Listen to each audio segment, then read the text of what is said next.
ሰላም በዛሬው ትንታኔያችን በጣም ወሳኝ በሆነ አንድ ጽንሰ ሐሳብ ላይ እናተኩራለን። ይህም ዘላለማዊ ወንጌል ይባላል።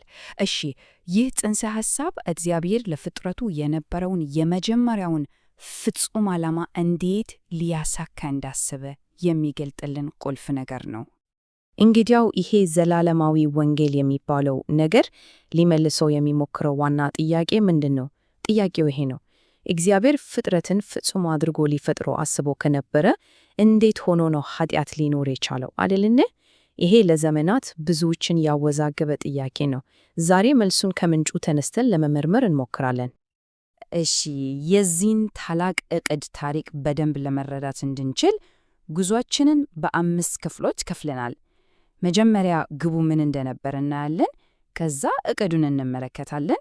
ቀጥሎ ደግሞ ማረጋገጫው ምን እንደሆነ እንዲሁም የለውጡ ኃይል እና በመጨረሻም በሕጢአት ላይ ስለሚገኘው የመጨረሻ ድል እናወራለን።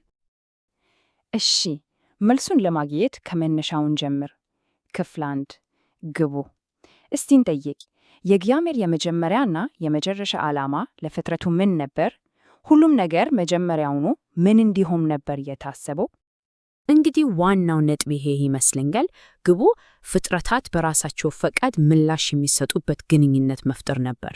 ማለትም የእግዚአብሔርን ፍቅር ተቀብሎ በምላሹ በነፃነት የሚወዱበት ፍጹም የሆነ ግንኙነት ማለት ነው። እናም ይሄ በፍቅር ላይ የተመሰረተ ግንኙነት ነው ኃጢአትን አስወግዶ ወደ ዘላለም ሕይወት የሚመራው። እዚህ ጋር ግን አንድ በጣም አስገራሚ ሐሳብ አለ። አዎ ፍጹምነት ግብ ነበር። ነገር ግን የኃጢአት መኖርም እንደ አንድ ሊሆን የሚችል ነገር በዕቅዱ ውስጥ ታስቦበታል። ይሄ ምን ማለት ነው? የሄሌል ወይም የሰይጣን እና የአዳም ውድቀት አስቀድሞ የታወቀ ነገር ነበር ማለት ነው። እናም ይህን ችግር ለመፍታት መስቀሉ ከፍጥረት መጀመሪያ ጀምሮ በእግዚአብሔር ዕቅድ ውስጥ ወሳኝ ቦታ ነበረው ማለት ነው። እሺ፣ የኃጢአት ችግር አስቀድሞ ከታወቀ መፍትሄውስ ምን ነበር? ጥሩ ጥያቄ ነው። ይሄ ደግሞ በቀጥታ ወደ ሁለተኛው ክፍላችን ይወስደናል፣ ወደ ዕቅዱ እምብርት። በጣም በቀላሉ ስናስቀምጠው ዘላለማዊ ወንጌል ማለት ፍጥረትን ወደ ፍጹምነት የማድረስ መለኮታዊ ፕሮጀክት ነው ማለት እንችላለን። ማዕከሉ ላይ ያለው ወልድ ኢየሱስ ነው። ግቡ ደግሞ ለፍጥረታት የዘላለም ሕይወትን መስጠት ነው። በቃ ኃጢአት ያመጣውን ስብራት የሚጠግን መለኮታዊ መፍትሄ ነው። ይሄ መለኮታዊ ዕቅድ ደግሞ በ3 ተከታታይ ደረጃዎች ነው የሚተገበረው። እስቲ እንያቸው። ደረጃ 1 የእግዚአብሔር ሕግ ኃጢአት ምን እንደሆነ በግልጽ ያሳየናል፣ ችግሩን ይገልጥልናል ማለት ነው።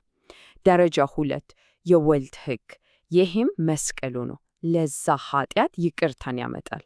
እና በመጨረሻ ደረጃ 3 የመንፈስ ቅዱስ ሕግ፣ ይሄ ደግሞ በኃጢአት ላይ ድል እናደርግ ኃይል ይሰጠናል። እንደምታዩት 3ቱም በጣም የተያዙ ናቸው። አንዱ ለሌላው መንገድ ይተርጋል። ወደ ክፍል 3 ስንመጣ ደግሞ ማረጋገጫውን እናገኛለን። ይህ ሁሉ ዕቅድ እንዲሰራ ግን እግዚአብሔር መጀመሪያ አንድ ወሳኝ ነገር ማድረግ ነበረበት። እሱም የባህሪውን እውነተኝነት ለፍጥረቱ ሁሉ ማረጋገጥ። ለምን አስፈለገ? ዋናው ቁም ነገር ይሄ ነው። እስቲ ያስቡት። በፍርሃት ወይም በግዴታ የሚመጣ ፍቅር እውነተኛ ፍቅር ነው አይደለም። ስለዚህ ፍጥረታት ከልብ የመነጨ እውነተኛ ፍቅር እንዲኖራቸው ከተፈለገ የእግዚአብሔር ፍቅር እና የትእዛዛቱ ትክክለኛነት መጀመሪያ መረጋገጥ ነበረበት። ጥርጣሬ ባለበት ቦታ እውነተኛ ፍቅር ሊኖር አይችልማ። ስለዚህ እግዚአብሔር በዚህ ዓለም አቀፋዊ ክርክር ውስጥ 2 በጣም ዋና ዋና ማሰረጃዎችን ያቀርባል። የመጀመሪያው ማሰረጃ መስቀሉ ነው። ይህ የእርሱን ፍቅር ከምንም ጥያቄ በላይ ያረጋገጠ ነገር ነው። አስቡት፣ ለኃጢአተኞች እንኳን ለመሞት ፈቃደኛ መሆኑን ያሳያል። የመጨረሻው ማረጋገጫ ደግሞ የበኩራቱ ትንሣኤ ነው። ይህ ደግሞ ትእዛዛቱን በመጠበቅ ኃጢአትና ሞትን ማሸነፍ ይቻላል የሚለውን በተግባር ያሳያል። እሺ፣ በኩራት ስንል እነማንን ነው እንደ ምስክር የሚያገለግሉት? እነማን ናቸው? ምንጩ እንደሚለው 3 ቡድኖች አሉ። የመጀመሪያው በኩር ኢየሱስ ራሱ ነው፣ ከሞት የተነሳው የመጀመሪያው እርሱ ስለሆነ። ሁለተኛው ቡድን ከባለ 50 በኋላ መንፈስ ቅዱስን ተቀብለው የለውጡ የመጀመሪያ ምስክሮች የሆኑት ቅዱሳን ናቸው። ሶስተኛው እና የመጨረሻው ቡድን ደግሞ በመጨረሻው ዘመን ከምድር የሚዋጁትና የዕቅዱን ፍጻሜ የሚያሳዩት 444,000 ናቸው። እስካሁን ያወራነው ስለ ታላቁ ዓለም አቀፋዊው ዕቅድ ነው። አሁን ግን እስቲ ነገሩን ወደ ግለሰብ ደረጃ እናምጣው። ይሄ ታላቅ ዕቅድ በአንድ ሰው ልብ ውስጥ በተግባር እንዴት ነው የሚሰራው?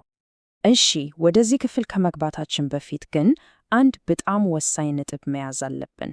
ይህ ለውጥ በሰው ጥረትና ድካም የሚመጣ ነገር አይደለም። በፍጹም በጸጋ የሚሰጥ የእግዚአብሔር ስጦታ ነው። በሥራ ሳይሆን በእምነት ብቻ የሚገኝ ነው።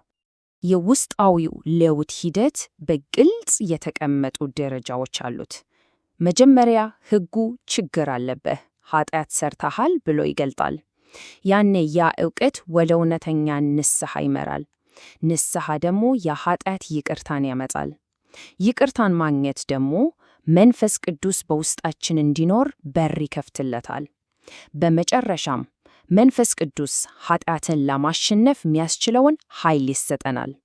ይህ ጥቅስ በግልጽ እንደሚያስቀምጠው የእግዚአብሔርን ፍቅር በቀጥታ ወደ ሰው ልብ የሚያመጣው ወኪል መንፈስ ቅዱስ ነው። ይህ ስተም አንድ ስሜታዊ ነገር አይደለም፣ ልብን የሚገለብጥ መለኮታዊ ኃይል ነው።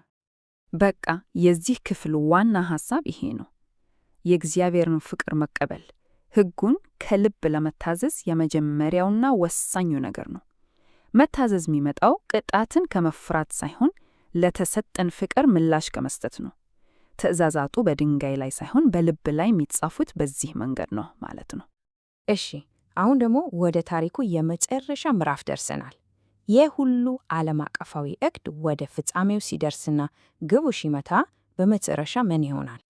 ይሄ ሰንጠረዥ በጣም አንድ አስገራሚ ነገር ያሳየናል። በታሪክ ሂደት ውስጥ የሰይጣን ዘዴዎች ይለዋወጣሉ። አንዳንድ ጊዜ በማታለል ነው፣ ሌላ ጊዜ በመፈተን፣ አንዳንዴም በማስገደድ። ነገር ግን ግቡ ምንጊዜም አንድና አንድ ነው፤ የሰው ልጅ እግዚአብሔርን እንዳይታዘዝ ማድረግ። በመጨረሻው ፍልሚያ ወቅት ደግሞ የዘላለማዊ ወንጌል መልእክት ወደ በጣም ግልጽና ወሳኝ ማስጠንቀቂያ ይቀየራል። ለአማኞች የሚሰጠው ትእዛዝ የማያሻማ ነው። እግዚአብሔርን ብቻ አምልኩ፣ ከሚያታልለው የባቢሎን ሥርዓት ውጡ እና የአውሬውን ምልክት አትቀበሉ። እናም ይሄ ሁሉ ነገር ሲጠናቀቅ፣ የበኩራቱ ምስክርነት ሲፈጸም፣ የእግዚአብሔር ፍቅር ከማንኛውም ጥርጣሬ በላይ ሲረጋገጥ፣ ያኔ የእግዚአብሔር መጀመሪያ ግብ ይሳካል። ኃጢአትና የሚያመጣው ነገር ሁሉ ከፍጥረት ሙሉ በሙሉ ይወገዳል። እንግዲህ የዛሬውን ትንታኔያችንን በአንድ ጥያቄ ልዝጋው። የፍጥረት ፍጹምነት የሚገኘው ቅጣትን በመፍራት ሳይሆን ፍቅርን በመመለስ ከሆነ ያ የመጨረሻ ድል፣ ያ አዲስ ፍጥረት በእርግጥ ምን ይመስላል? እስቲ በዚህ ላይ ጥቂት እናስብ። ለዛሬው ስለተከታተላችሁን በጣም አመሰግናለሁ።